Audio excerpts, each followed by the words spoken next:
Racist killer realizes cops found her disturbing secret. Let's get into this. Oh, Lord. No, seriously. This is 30-year-old Victoria Worth being questioned about her husband's... That is a big-ass knock. Ew. Determined to make it look like a... That was until Shane's final words turned the investigation upside down. Shane, can you hear me? I didn't do it. Okay, everything will be alright. Victoria believed she had orchestrated the perfect murder, securing her husband's house, car, and fortune. But eventually, her arrogance would not only seal her fate, but also bring down the people around her. Some days I just wish you would get in an accident, die or something. There's a lot of things that could be done to make it look like it's... This is the time to tell the truth. I am. This wasn't planned. This wasn't supposed to happen. Oh shit, this finna get heavy. Let's get this shit going. At around 2:30 a.m. on September 26th, police in Minersville, Utah received a call from a resident who reported hearing a gunshot inside his garage. Corporal Cox quickly rushed to the scene, unaware that he was stepping into a carefully staged murder.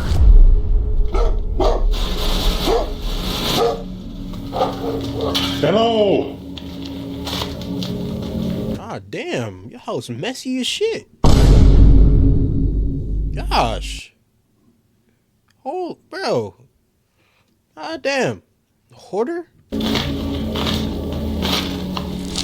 Beaver 6, go ahead and send medical in. We're in the garage. Oh, they found a body.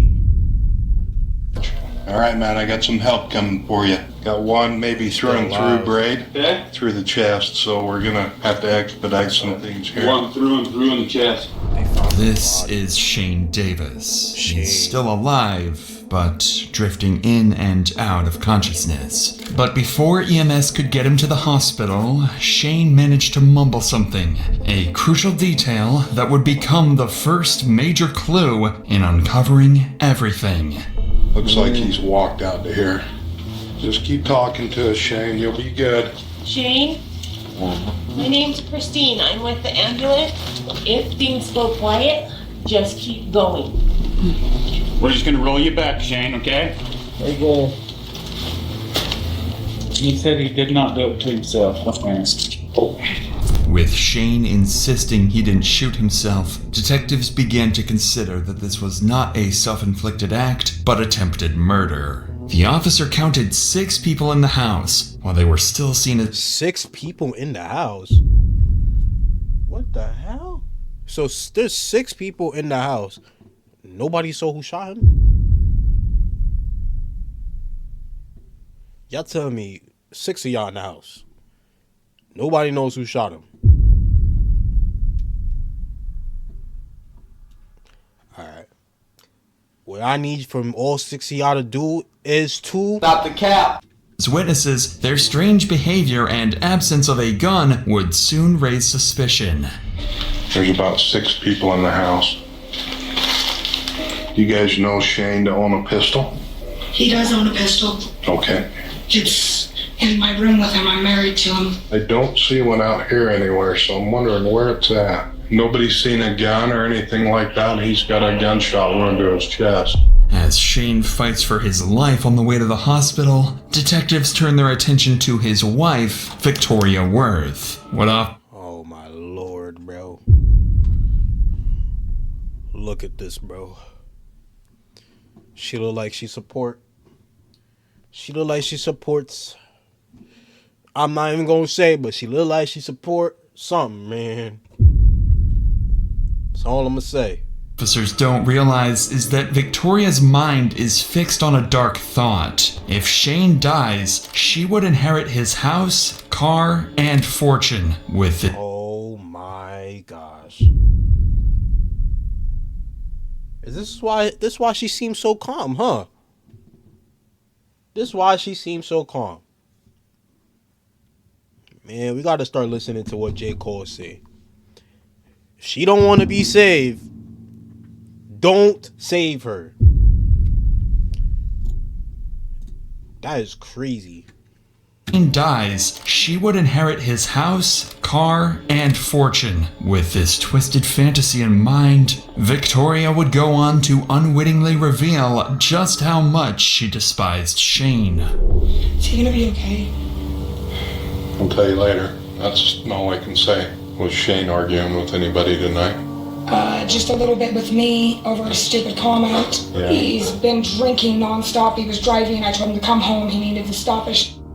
That is a fight that has come out quite a bit between the two of us, is drunk driving because of his ticket last time, which scares me. I have a 2-year-old daughter in the home, and the only comment I had made that if he entered the home that I would protect at any cost necessary for my daughter's sake. She did it. She did it. She did it. Sure. Victoria claims that she and Shane got into a heated argument earlier that day. She also brings up his bad habit of drinking and... But if she did it, why didn't... Actually, I'm not sure if she did it. Because if she did it... She... Hold on. driving. Let me let them cook. Let me let them cook. Almost as if to shift blame, although no one has accused her of anything yet. But with 5 other friends still in the house, 5 more potential suspects enter the picture. But this is when Victoria starts throwing out even more bizarre theories, further deepening the officer's suspicion that this wasn't a self-inflicted death at all. Guys, any reason for anybody to cause Shane any harm? Anybody that may be involved with this that we might want to look at? I don't know. He's got his fair share of enemies. Some people have issues with him because of him getting physical with me a while back in the past. He had left. He was drunk. I told him bring his ass home because last time he went out drunk driving, he ended up in jail. So guys, did anybody see Shane with a gun? Did he make any comments about harming himself? I don't know. He's been drinking, and when he gets drunk, he gets kind of dumb. When he gets to drinking, he doesn't always make the smartest decisions. She is yapping. Holy shit, she is yapping. He has been going through a lot lately. Did anybody see Shane with the gun? Brandon, you discovered him? I discovered him originally. Notice how Victoria... Damn, the nigga said Brandon, and she automatically jumps in front of that nigga and says what she has to say, bro. stays very, very suspicious, my heart. Very suspicious. glued to her phone while answering the police, almost as if she's reading from a script. With each claim, she further damages Shane's reputation, portraying him as an abusive husband with many enemies. Corporal Cox is struck by the housemates' matching lack of reaction, completely unfazed by their friend being shot in the chest. But as the officers start analyzing the crime scene, they uncover a clue that turns the residents from witnesses into prime suspects. There's blood all the way around to the corner. Yeah, look at this. Here. He's come out to this point. Or tried to enter to this point. I don't see anything past here, okay? What do they have to say? Anything? Did you talk to him? Yeah, I talked to his wife. She says it was just him and her arguing. That he's been drinking all day. A trail of blood led from the garage into the kitchen, suggesting Shane Davis was either moved after being shot or had tried to escape, casting serious doubt on Victoria's version of events. Detectives pressed on, unaware that everyone... Damn, they got fucking garbage bags in their fucking living room and fucking... Oh, god damn. Damn, throw the shit away, bro. The front door right there, isn't it? Why I got a garbage bag sitting right there next to the couch? But them knew who had shot Shane and why the gun was still missing. Well, I don't know how well you guys know him, but he scares the living hell out of me. Since I do have a 2-year-old in my home, I will do whatever it takes in my power to protect my daughter at any cost necessary. Now, you said Shane did have a pistol, from what you told me earlier. He has a pistol. It's in my room. I can actually show it to you. Yeah, just take me where and I'll look at it if you don't mind. Yeah, we do have... He has his own gun, and I have a rifle. Okay. So, they're both in here. Is that the only 2 firearms in the house? Yeah, his is right there. Okay. So that's his. Set that right there. And I have a rifle, which is... Okay, you can leave it right there, that's fine. Or we may have it. And these are supposedly the only two in the home. And we may have a shooter somewhere. Cox examined the rounds in each gun and concluded that none had been. Victoria was about to accidentally reveal a crucial piece of information pointing directly to the shooter. Well, do me a favor, guys. Just everybody hang tight right here. I'm going to come back and get a statement from everybody. And Well, I don't know where my other partner is. I have two. I'm polyamorous.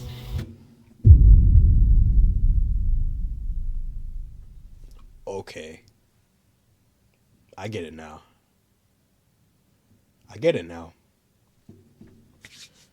It was a jealousy thing.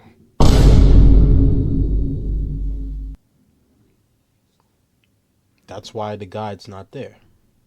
That nigga's on the run.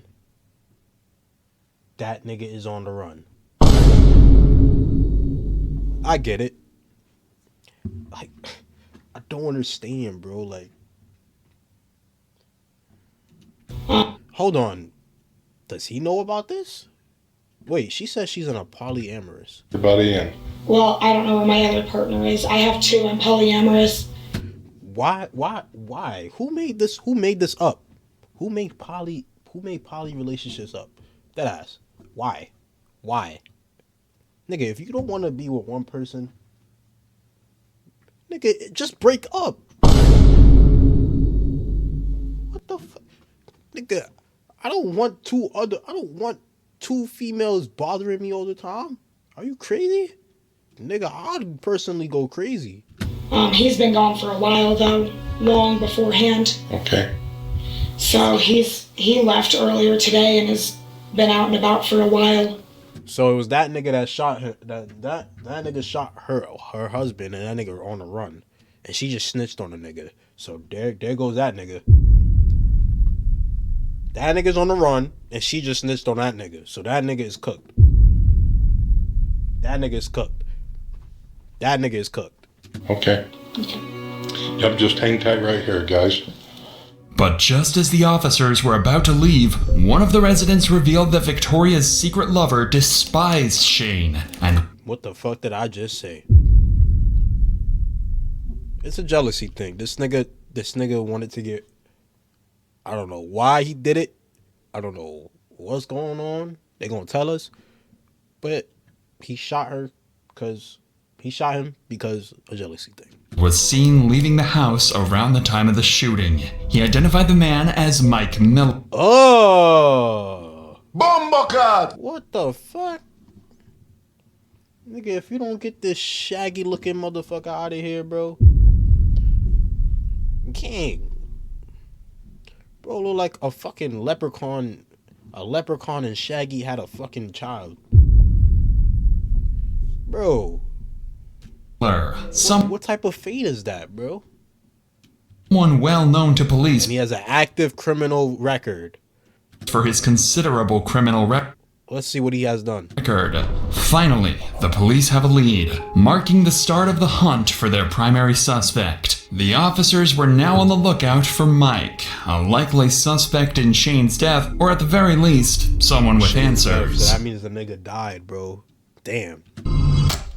A few hours later, after searching the nearby area, one car's license plate matched 27-year-old Mike Miller. To their surprise, Mike was compliant when approached and even agreed to come to the station for questioning. But while the officers expected denials and deflection, he would tell police exactly what had gone down. He proceeded to walk towards me and ended up going through the garage. I know she tried to keep him out of the house by keeping him pinned to the door. For a minute, she kind of kept him there, and then he got kind of pretty physical with her. He grabbed her wrist and he shoved her. And I told him, like, Shane, I will shoot you. You need to let her go. He wouldn't listen. I did what I did to protect him. I shot him. Damn. Without any pushback from the detectives, Mike admitted point blank that he shot Shane. But there was a reason for his unusual honesty. He would soon claim it was all in self-defense. She had me go tell him to shut the truck off, and I looked at him like, dude, I'm just telling you what I was told to tell you, because he does tend to at times get kind of physical when he's drinking. I wasn't going to just sit there and let him hurt the woman I love. I saw him as a threat to that household and to that child, and I did what I thought I had to do to protect him. I shot him. Out of pure self-defense and protection for that household. Despite Mike's apparent honesty, the police know he isn't telling the whole story, although for now, they let him believe he's off the hook. But before the officers can apply pressure, Mike introduces a new name, someone supposedly even more dangerous than Shane. Sean, who he was on the phone with, he had called her a bitch quite a few times. She had given the warning to Sean that if he came here, it wasn't going to end well. From what I understand, Sean is a very violent person. And Shane kind of said something to Sean, saying, he's like, you know what, Sean, go ahead and come down here. That then there posed a threat on the household, because Sean wasn't going to come down here and just talk everything out. He would be armed, and he was going to come down here for a fight.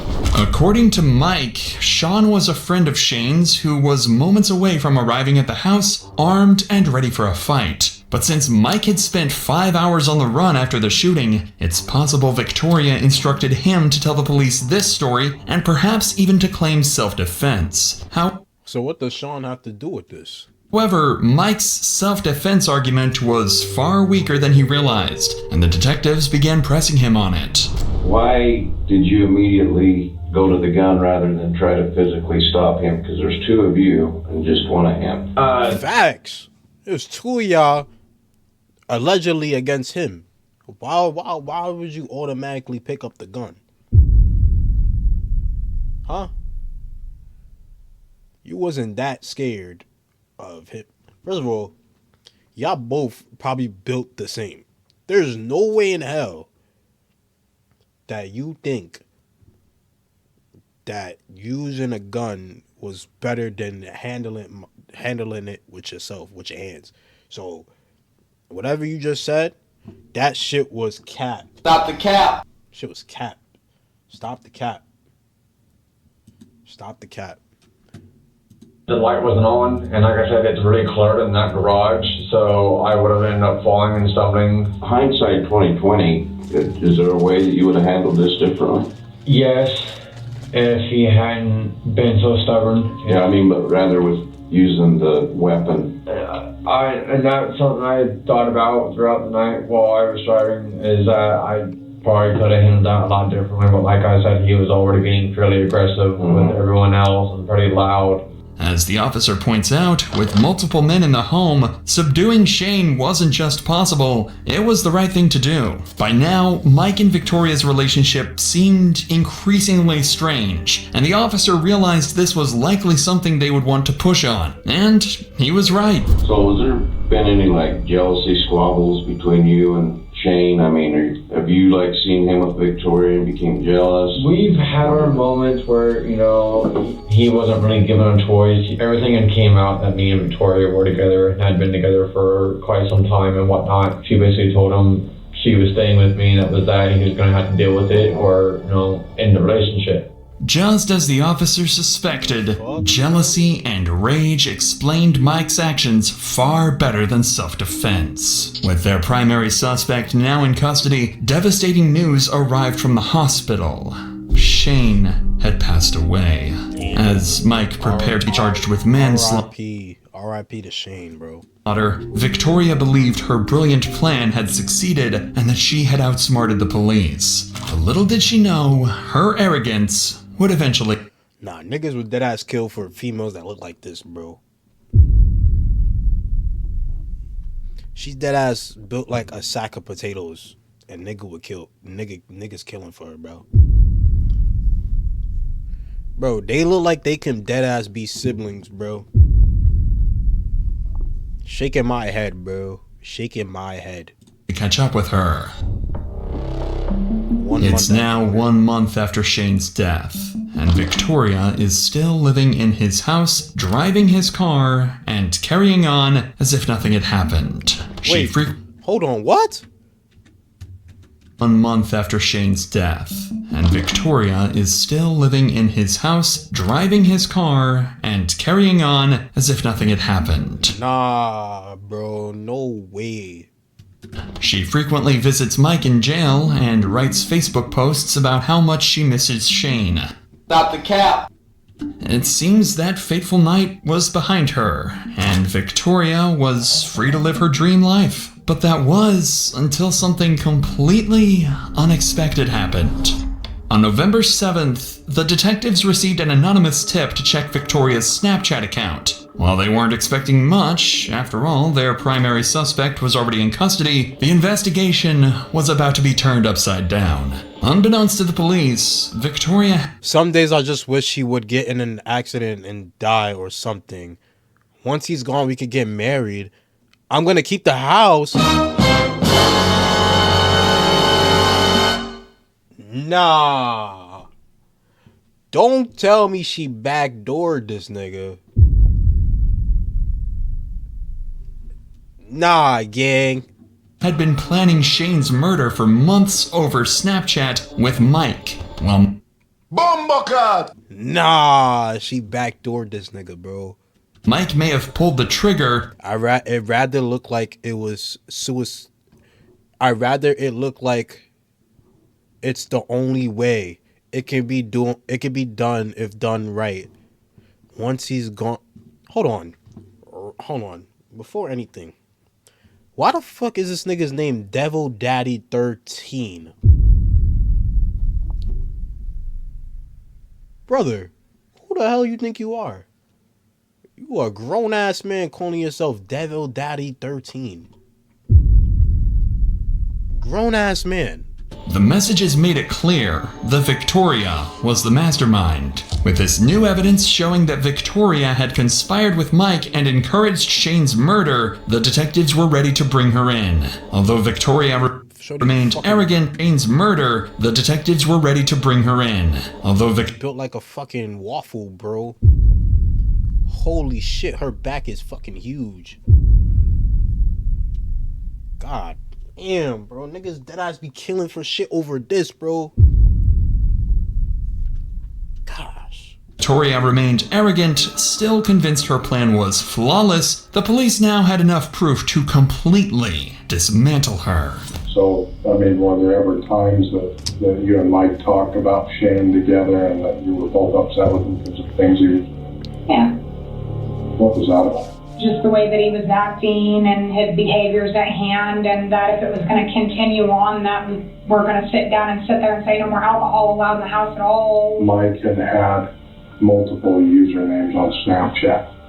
Do you remember Devil Daddy 13? That might be one of his. You ever remember having a conversation with Mike about Shane when he was using that Devil Daddy 13? Not off the top of my head. Victoria's voice goes quiet, the question likely sending her mind racing through every conversation she had with Mike. With Victoria scrambling to collect herself, the detectives were about to confront her with every incriminating message they had. But little did they know, Victoria's arrogance would persist, still believing she could walk free without facing the consequences. So, I want to show you this, and maybe I can jog your memory too. This is those snaps between Devil Daddy and Rebel Princess. Everything that I reached between. What's her name? Excuse me? This is those snaps between Devil Daddy and Rebel Princess. Rebel Princess.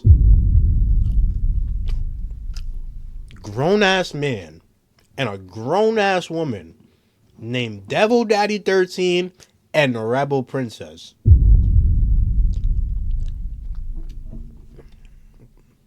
Everything that I reached between you and Mike, he said some days I just wish you would get in an accident or something, so... I didn't have to deal with this crap. But let's just read through these pictures. Okay.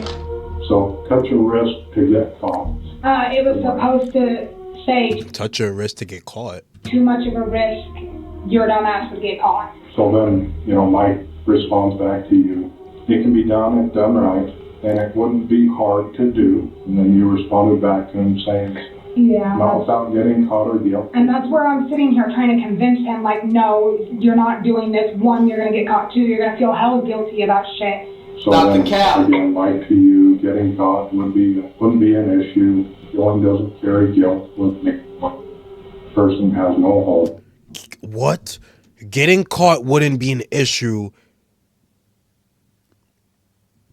Often doesn't carry guilt with me.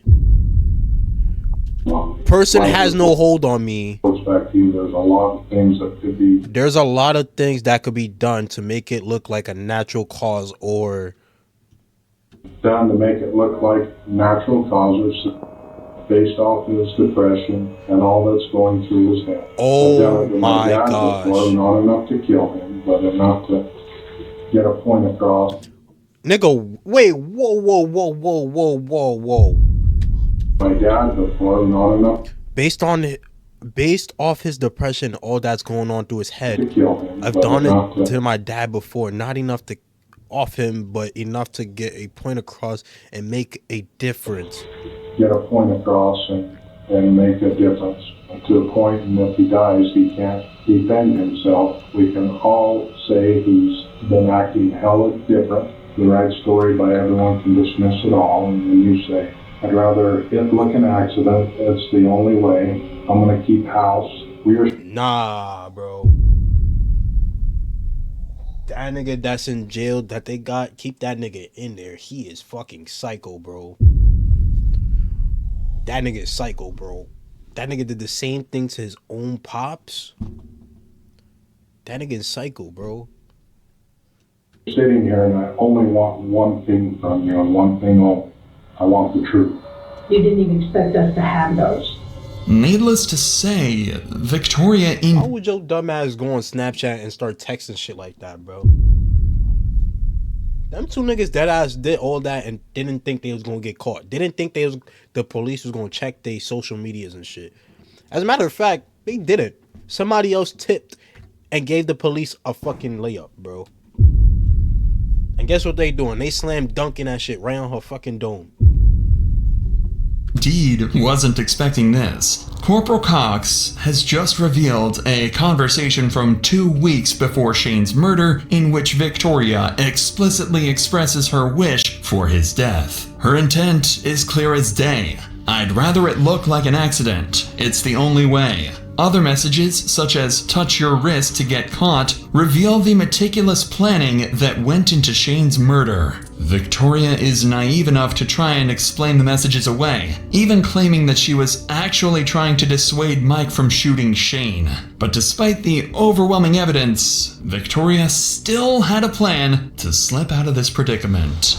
Victoria, you can tell things are weighing heavy on your mind. There was a lot of abuse with me and Shane, but that doesn't mean that I ever wanted to leave. Under no circumstances did we plan for this to happen. What went through Mike's head that night that it went all down, I don't know. Shane gets to drinking, he gets violent, and he gets terrifying. I know it's conversation, but at the tail end of that relationship with Shane, it did feel like that. Now, my question to you is how many times you called the police? How many times have you called the police for him? You had to get your colorful haired boyfriend to off that nigga. And you set that shit up like the mastermind. Time is up. And your time is now. That night it just went way too far. Shane gets shot, he falls down. Who helps him? Anybody try to stop his bleeding? No, I can't handle She had that same fucking Pepsi bottle since she'd been at the crib a month ago, gang. And he wouldn't let me touch him anyways. All he did was grunt and make weird noises. You can't explain that, Victoria. This is the time to tell the truth. I am. This wasn't planned. This wasn't supposed to happen. Except you're talking about sharing your husband with your lover. We're making this right for Shane. Shane's the victim here. And I understand that, but I didn't plan my husband's murder. How often have you talked about killing someone? Oh, Lord. No, seriously. How often have you had these conversations with people? You're telling me that you're a perfect person and you've never done a single wrong thing in your life? No. I have Or never made a wrong. Alright, now she's trying to fucking gaslight the fucking police officers, bro. No way, bro. You murdered you plan to off your own husband with your lover, bro. And then you snitch on top of that, you snitched on that nigga. You think that nigga gonna take you back after you snitched on him? You're cooked for life.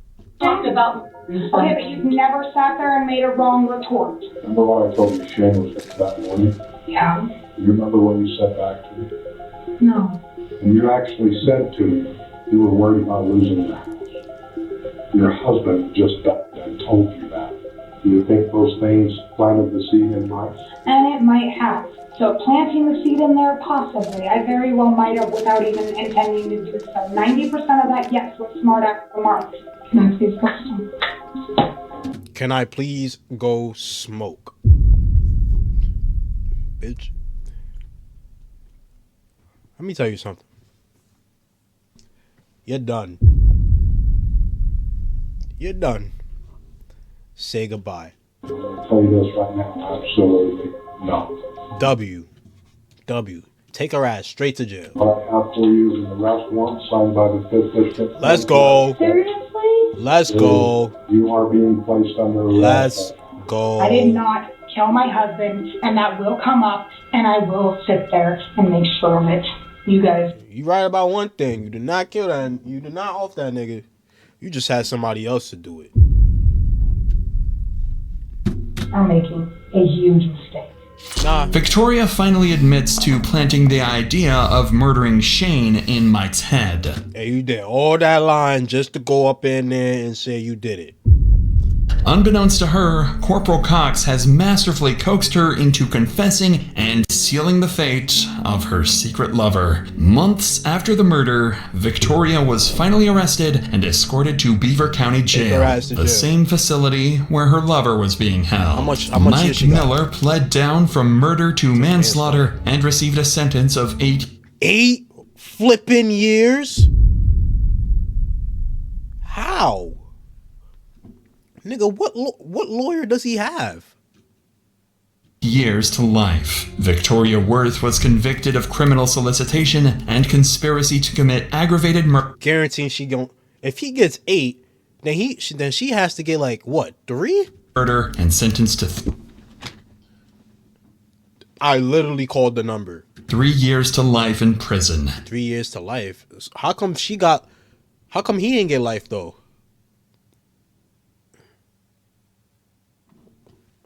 The hell? So how come he ain't get life? It's a good video though. R.I.P. to Shane, bro. This shit is crazy. She really backdoored her husband, bro. Shit is crazy out here.